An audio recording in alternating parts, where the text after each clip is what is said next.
মানে ও গিন্নি, গিন্নি গো, একটু শান্ত হ, একটু কথাটা শোনো। না না, আমি আর কিচ্ছু শুনবো না। এক সপ্তাহ সময় দিচ্ছি, তার মধ্যে মহারানীর মতো ওই সীতাহার আমার চাই চাই চাই। আহ, কিন্তু গিন্নি ওটার যে অনেক দাম, আমার কি আর মহারাজের মতো অত টাকা আছে বলো?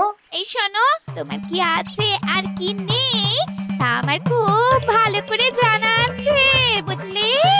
কিন্তু গিন্নি, একটা কথা কান খুলে শুনে রাখো, এবারে যদি তুমি ওই সীতাহার আমাকে গড়িয়ে না দাও, আমি তাহলে চিরদিনের মতো বাপের বাড়ি চলে যাব। এই আমি বলে দিলাম। আচ্ছা পড়ে পড়লাম আমি, কি যে করি। দূর, আর ভালো লাগে না।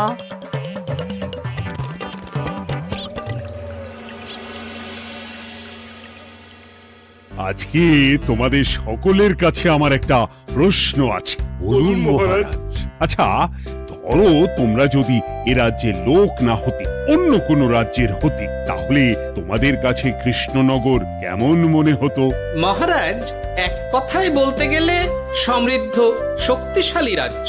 বেশ, তা হঠাৎ এমন প্রশ্ন মহারাজ?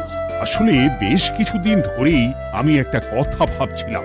ঈশ্বরের দয়ায় আমাদের সবই আছে, তবু রাজ্যকে আরো শক্তিশালী ও অন্যান্য রাজ্যের সাথে সুসম্পর্ক বজায় রাখা একটা রাজধর্মে পড়ে। ঠিক বলেছে। ঠিক বলেছেন। বলি, তুমি কি এসব কথা কখনো ভাবো মন্ত্রী? হ্যাঁ, মানে আগে রোজ না, কিন্তু কখনো সখনো বোধহয় ভেবেছিলাম। কবে শুনি? ওই তো কিছুদিন আগে, ওই সেদিন। এটা ঠিক কোন সেদিনের কথা বলছেন মন্ত্রী মশাই? যেদিন আকাশে ওই দুটো সূর্য উঠেছিল? তোমাকে সবকিছুতে ফোড়ন কাটতেই হবে না গোপাল, হ্যাঁ? কি আর করি বলুন, আপনার কষ্ট যে আর সহ্য হয় না। যাই হোক, মুদ্রা কথা হলো, এসব কথা মাথায় রেখে এখন আমাদের কিছু করা উচিত। কিন্তু কি করা উচিত সেটা আমি ঠিক বুঝতে পারছি না। এই একটা করে রসগোল্লা খাওয়ালে কেমন হয়? এই, তুমি থামবে? মহারাজ, আমার কাছে একটা উপায় আছে। 10 দিনের একটা মিলন মেলার আয়োজন করলে কেমন হয়? খুব বাজে হবে। একটা মেলা কত ঝামেলার কাজ সেটা বোঝো? একেই কত খরচ, তার উপর আবার অনেক লোক। মোটেই না, এটা তো দারুণ বুদ্ধি দিয়েছো গোপাল। এমন কিছুই তো চাইছিলাম। দূর, আর সবকিছুই আমার বিপক্ষে মনে হয়। দিনটাই খারাপ, আমি বরং চুপই থাকি। তাহলে সবাই শোনো, 1 সপ্তাহ পর কৃষ্ণনগর এক বিরাট বড় মিলন মেলার আয়োজন করছে, আর তার জন্য লোকজনকে নিমন্ত্রণ করার কাজ দেখবে গোপাল। যথাজ্ঞা মহারাজ। আর মন্ত্রী, ভালো করে শুনে রাখো, মেলা প্রাঙ্গণ সাজানো, ঠিকঠাক নিরাপত্তা, এসব তোমার দায়িত্ব। আচ্ছা, কিন্তু বলছিলাম যে সবকিছু ভালো করে করতে গেলে খরচও তো। ওসব নিয়ে তোমাকে চিন্তা করতে হবে না। যত খরচই হোক আমাকে বলো, আমি দেব। আরে বাস, তো দারুণ ব্যাপার। এই ফাঁকে যদি কিছু আমারও লাভ হয়ে যায়, তাহলে গিন্নির গলার হারটার কিছু একটা করতে পারবো। বেশ, তাহলে প্রত্যেকে নিজেদের কাজ শুরু করে দাও।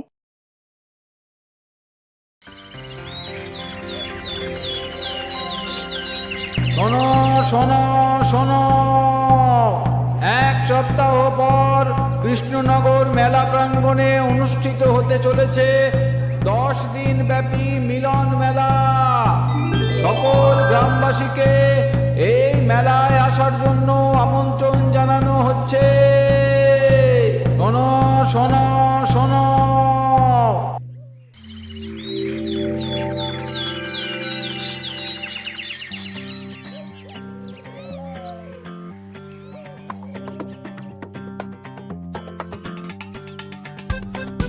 বাহ বাহ বাহ, ঠিক যেমনটা চেয়েছিলাম তেমনটাই হয়েছে।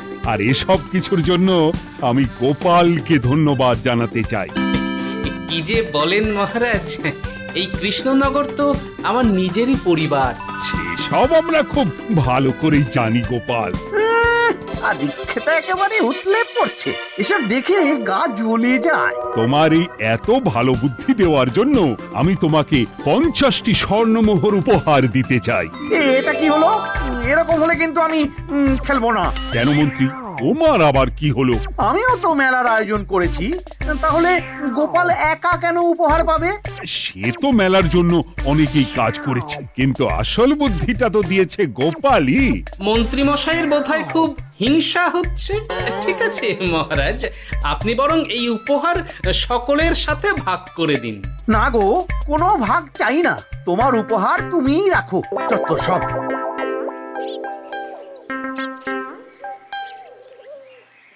আমার কি এত খারাপ দিন এসেছে নাকি যে আমাকে গোপালের থেকে পুরস্কার নিতে হবে? অনেক হয়েছে। না না না, এবার আমাকেই কিছু ভাবতে হবে মনে হচ্ছে।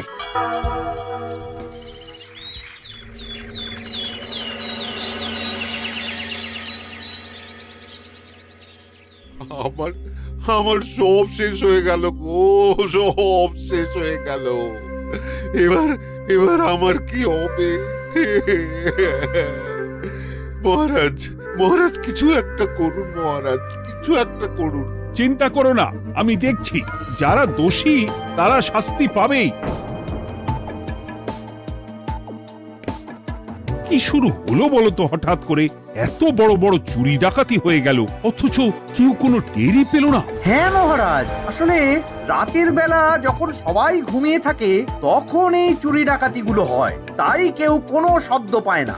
ভালো করে অনুসন্ধান করো, যে বা যারা এই কাজ করছে তাদের যত তাড়াতাড়ি সম্ভব ধরে ফেলতে হবে, নইলে তো আমাদের প্রজাদের অনেক ক্ষতি হয়ে যাচ্ছে।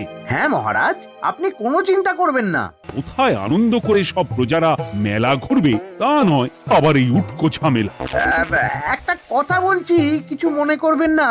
আসলে এই ঝামেলার কারণ হলো গোপাল। আমি ঠিক জানতাম কোনো না কোনো ভাবে আপনি আমাকে দোষ দেবেন। সত্যি তো, এসবের সাথে গোপালের কি সম্পর্ক? ওরই তো সম্পর্ক আছে মহারাজ। মেলা শুরু হলো আর তার সাথে চুরি ডাকাতিও। আর যদি গোপাল মেলার বুদ্ধিটা না দিত তাহলে রাজ্যে এত চুরি ডাকাতিও বাড়তো না। মানছি মন্ত্রী মশাই, মেলার বুদ্ধিটা আমার, কিন্তু মেলার নিরাপত্তা রক্ষা তো আপনার দায়িত্ব ছিল। যদি মেলা থেকেই এই ঝামেলা শুরু হয় তাহলে তো আপনার কাজেও ফাঁক আছে। মুখ সামলে কথা বলো গোপাল। আহ, তোমরা একটু থামবে? এখন নিজেদের মধ্যে ঝামেলা করার সময় নয়। সবাইকে একসাথে কাজ করে আসল চোর ডাকাতদের ধরতে হবে, তারপর বোঝা যাবে কার দোষ ছিল আর কার নয়। আগে মহারাজ।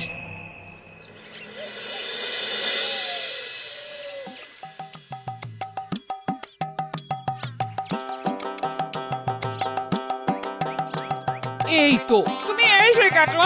তাড়াতাড়ি মুখ হাত ধুয়ে বসো, তোমার জন্য একটা জিনিস এনেছি। বলো কি জিনিস? আরে আরে একটু অপেক্ষা করোই না, আমি আনছি। হ্যাঁ বেশ, আনো তাহলে। এই নাও, খাও। মিষ্টি দই। হ্যাঁ গো, খেয়ে দেখো তো কেমন। দারুণ সুন্দর স্বাদ তো গিন্নি। কোথা থেকে এনেছো? ভালো, মেলা থেকে এনেছি। ও জানো, বিনা পয়সায় গো। বিনা পয়সায়? তা কে দিল শুনি? আরে সুজন দইওয়ালা, বড় ভালো ছেলে। শুধু আজ নয়, ও রোজই মানুষকে ভালোবেসে না বিনা পয়সায় দই খাওয়ায়। হ্যাঁ বাবা, বেশ অবাক করা কাণ্ড। আসলে সুজনের দেশের বাড়িতে অনেক জমি জমা, গরু মোষ আছে। ও তাই বলে ওর টাকা পয়সার নাকি কোনো দরকার নেই, তাই ও বিনা পয়সায় খাওয়ায়। হ্যাঁ বুঝলাম। বাবা, খুব ঘুম পাচ্ছে এখন। ও গিন্নি, শোনো না, আমি বরং একটা ঘুম দিই এখন, বুঝলে? তুমি বরং বিকেলে আমায় একটু ডেকে দিও, ওর কাজ আছে। আচ্ছা বেশ। তোমাদের জন্য সেটাই ভালো, কারণ এমনিতেই মহারাজ চোর ডাকাত ধরার জন্য প্রহরীর ব্যবস্থা করছে পুরো রাজ্যে। না না না, সে নিয়ে আপনি চিন্তা করবেন না।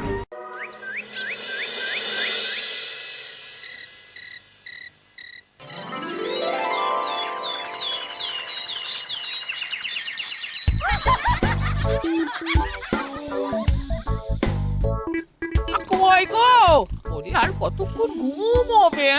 সকাল তো হয়ে গেল। সে কি গিন্নি, সকাল? তোমাকে যে আমি কতবার বললাম আমাকে বিকেলে ডেকে দেবে। তা বলি কবেকার বিকেল? গতকালে না আজকে? তা তোমার বুদ্ধিতে কি বলে গিন্নি? আমার বুদ্ধি নিয়ে কথা বলো, আগে নিজের ঘুমকে দেখো। গতকাল বিকেল থেকে ডেকে ডেকে গলা ব্যথা হয়ে গেল, কিন্তু ওনার ঘুম আর ভাঙে না। হতেই পারে না। পারে না?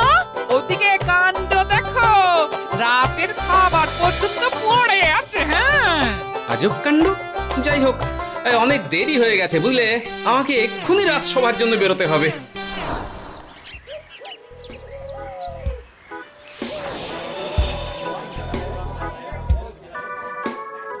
বাবা, এত ভিড় কি আছে এখানে?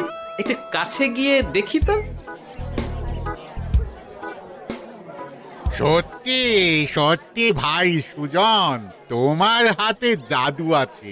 এত সুন্দর মিষ্টি দই, এ স্বাদ ভোলার নয় ভাই। আচ্ছা, তাহলে এই হলো সুজন দইওয়ালা।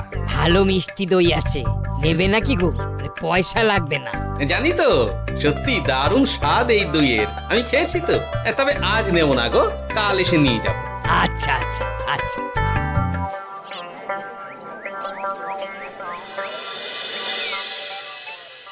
আর কোনো নতুন খবর পেলে ওই ডাকাতদের ব্যাপারে? না মহারাজ, এখনো ঠিক ধরতে পারিনি। ওরা বোধহয় বুঝতে পেরে গেছে যে আমরা খোঁজ করছি। মহারাজ, আমার মাথায় একটা নতুন বুদ্ধি এলো। রাতের বেলা করে সব বাড়িতে পাহারা দেওয়া শুরু করলে কেমন হয়? সব চুরি তো রাতেই হচ্ছে। আরে, এ তো দারুণ বুদ্ধি। কিন্তু মহারাজ, আমাদের রাজ্যের প্রহরীরা রাতের বেলা কি করে পাহারা দেবে? কেন কেন, কি সমস্যা? অনেক সমস্যা আছে। তাদের শরীর খারাপ হতে পারে, তার চেয়েও বড়, রাত জেগে থাকলে দিনে তারা সকলে ঘুমোবে, তখন পুরোটাই বেকার হবে। কিচ্ছু বেকার হবে না মন্ত্রী মশাই, আমাদের প্রচুর সেনা আছে, তাদের সকলকে দায়িত্ব ভাগ করে দিলেই হয়ে যাবে। তুমি বেশি বোঝো। গোপাল তো কিছু ভুল বলেনি মন্ত্রী, আমরা পাহারা বাড়াবো। আমি আজই সব সেনাদের সাথে কথা বলছি। সেনাপতি, তুমিও এ ব্যাপারটা একটু দেখো। যথাজ্ঞা মহারাজ।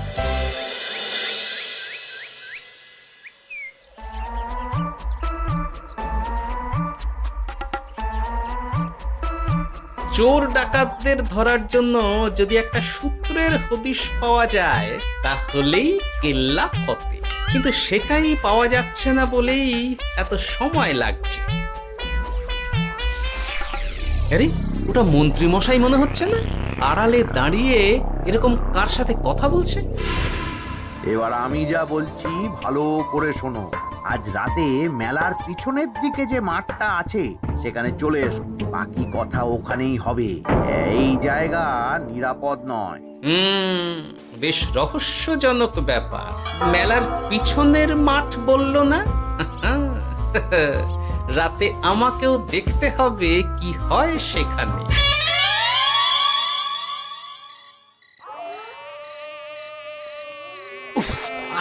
কি মশা রে বাবা, কখন থেকে দাঁড়িয়ে আছি, মন্ত্রী মশাইয়ের পাত্তা নেই কেন?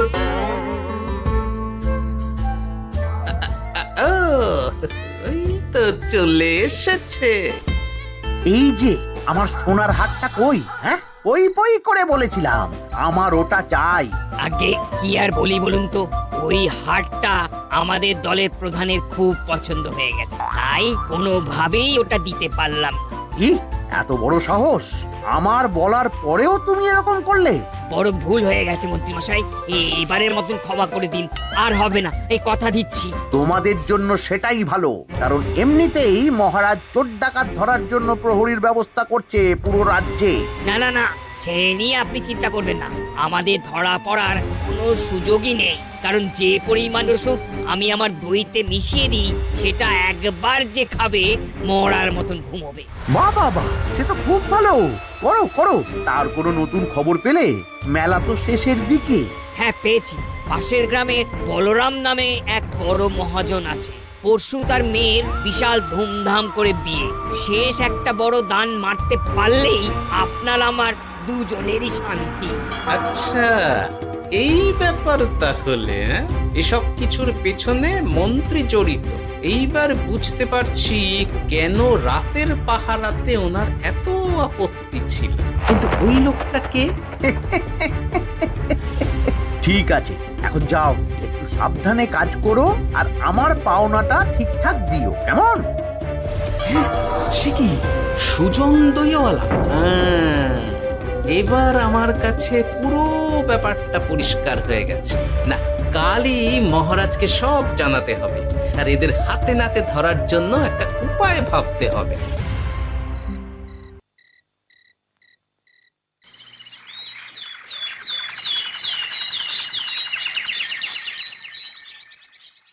আরে এসো এসো, তোমার জন্যই তো অপেক্ষা করছিলাম। কি এমন জরুরি কথা আছে যে একান্তে দেখা করতে চাইলে? কোন মুখে বলি মহারাজ, সর্ষের মধ্যেই যখন ভূত তখন আর কি। মানে একটু খুলে বলো তো কি হয়েছে? আমাদের রাজ্যের এই এত বড় বড় চুরি ডাকাতির পিছনে কারা আছে সেটা আমি জানতে পেরে গেছি মহারাজ। হ্যাঁ, এ তো দারুণ খবর। তাহলে আমরা এখানে কি করছি? এখনই তাদেরকে গিয়ে বন্দি করি? না মহারাজ, আমাদের হাতে কোনো প্রমাণ নেই, তাই ওইভাবে বন্দি করতে পারবেন না। কেন বলো তো, কারা আছে পেছনে? সেটা আপনি নিজের চোখেই দেখে নেবেন পরে। তবে এটা জানিয়ে রাখি, আমাদের মন্ত্রী মশাইও যুক্ত আছেন। কি? আমাদের মন্ত্রী? এত বড় বিশ্বাসঘাতকতা! আমি এখনই নিজের হাতে ওকে বন্দি করতে চাই। না না না না মহারাজ, সেটা করলে বাকি ডাকাতদের ধরতেই পারবেন না। তাহলে উপায়? আমি জানতে পেরেছি এই ডাকাতদের পরের নিশানা হলো পাশের গ্রামের বলরাম মহাজনের বাড়ি। বলরাম মহাজন? কাল তোর মেয়ের বিয়ে, আমাদেরও তো নিমন্ত্রণ আছে সেখানে। তাহলে তো আরোই সোনায় সোহাগা। শুনুন মহারাজ, আমার মাথায় দারুণ এক বুদ্ধি এসেছে। সে কি? হ্যাঁ, আপনি কোনো চিন্তা করবেন না, আমি শুধু যা বলছি সেটা করুন, বাকিটা আমি সামলে নেব। তবে দেখবেন যেন মন্ত্রী মশাই এসবের কিচ্ছুটি টের না পায়। বেশ বেশ বেশ।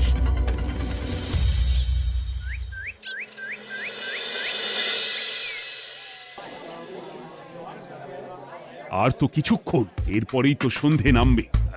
তোমার সবকিছু তৈরি তো? হ্যাঁ মহারাজ। আরে মহারাজ আর গোপাল কানে কানে এত কি কথা বলছে, আমাকেও জানতে হবে সেটা। ওই যে আসছে মরকটটা, আমার আর ওকে এক মুহূর্ত সহ্য হচ্ছে না। মনে হচ্ছে গুদুম গুদুম করে ওর মাথায় গাঁটটা মারি। শান্ত হন মহারাজ, দয়া করে শান্ত হন আর একটুখানি, তারপর আপনি মন্ত্রী মশাইয়ের সাথে যা ইচ্ছে করবেন। ওর আমি বরং অন্যদিকে যাই, মুখ দেখলেই আমার মাথাটা গরম হয়ে যাচ্ছে। সেই ভালো। কি হলো ব্যাপারটা? যাই হোক, আর তো কিছুক্ষণ, তারপর আমার বিশাল লাভ হবে। বরং ততক্ষণ আমি পেট পুজো করি।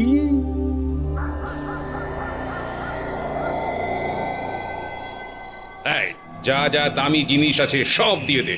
এই তো খেলা শুরু। এবার আর আমায় পায় কে? ও বাবা, এরা আবার কারা? সত্যি গোপাল দারুণ চাল চেলেছে। এই তোমরা এখানে কি করতে এসেছো? কেন, তোমরা যা করতে এসেছো? ডাকাতি?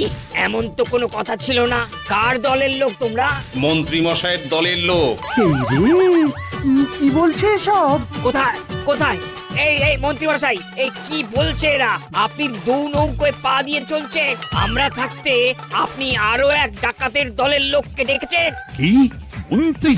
শেষে কিনা তুমি? কি খেয়েছে রে, আর বোধহয় বাঁচতে পারবো না। কই, চুপ কেন? বলুন, মন্ত্রী মশাই সোনার হার ডাকাতি করে আপনাকে দেওয়ার জন্য এখানে ডেকেছেন। কি সোনার হার? আমাকেও তো একই কথা বলেছে। আপনি আমাদের থেকে খবর নিয়ে অন্য দলকে কাজ দিয়েছেন। এই না না, মিথ্যে কথা। কিসের মিথ্যে?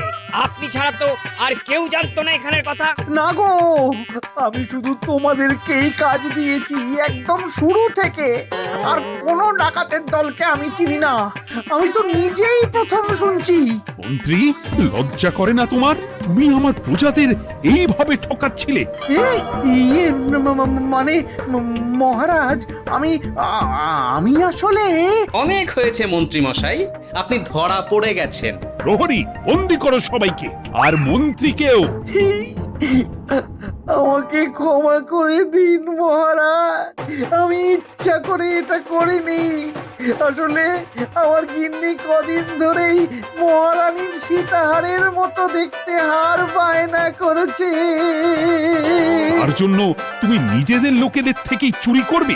আর কি করব বলুন, এক সপ্তাহের মধ্যে হার না দিলে বাড়ি ছেড়ে চলে যাবে বলেছে। তাই আমি এখন আপনি যেটা করেছেন সেটা যদি আপনার গিন্নি জানতে পারে তাহলেও বাড়ি ছেড়ে চলে যাবে। শাস্তি তো তোমাকে পেতেই হবে মন্ত্রী। আয়, কে আছো? শোনো, মন্ত্রীকে মুখে কালি মাখিয়ে গাধার পিঠে বসিয়ে সারা রাজ্য ঘোরাও, এটাই ওর যোগ্য শাস্তি। আর গোপাল, তোমার বুদ্ধির প্রশংসা করতেই হয়। তোমার পুরস্কার আমি কাল রাজসভায় দেব। দূর দূর, জীবনে বিয়ে করাই ভুল হয়েছে আমার।